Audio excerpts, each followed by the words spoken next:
Thank the gentleman from Texas for yielding.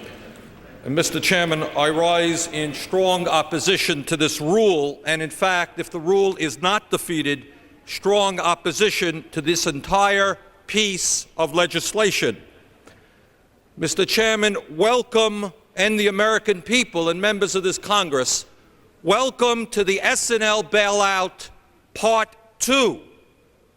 This time, instead of bailing out the S&L industry, we are going to be asked to the potential of $30 billion, and most people expect it will be more down the road to start bailing out the commercial banks.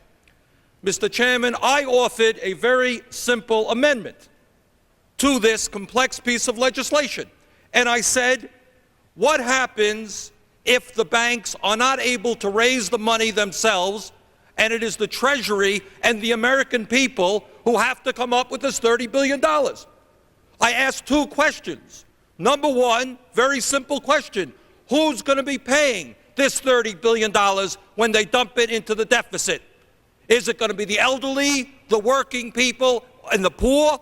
Or are we going to build into this legislation a mechanism to say that the wealthiest people in this country, whose incomes have soared over the last decades, whose tax burden has declined, that maybe they should pick up the burden and not the middle class and not the working people of this country? That did not get into this rule.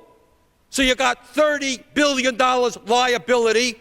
Nobody knows who's going to pick up the burden, but I've got a hunch it's the same people who are going to pick up the $500 billion for the S&Ls. I would like to, if I might, ask the distinguished gentleman from Texas a question.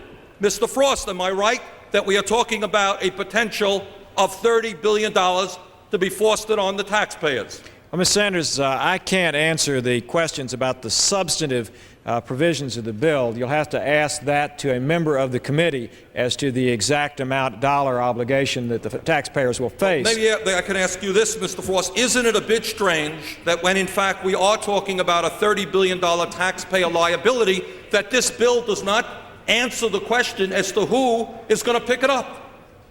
Well, Ms. Sanders, you're entitled to your opinion, to your view. The committee did try and structure a fair rule that would enjoin the major issues that were before the Congress. If you obviously feel strongly about this matter, I sure do. I assume that you will then vote against the bill on final passage. I sure will. Mr. Speaker, two issues. Number one, the payback must be pay as you go so that we don't stretch it out over 30 years and add tens of billions of dollars of interest payments. Number two, the wealthiest people in this country are finally going to must pay their fair share of taxes, not the working people to bail the commercial banks out. I thank the gentleman for yielding. Gentleman's time has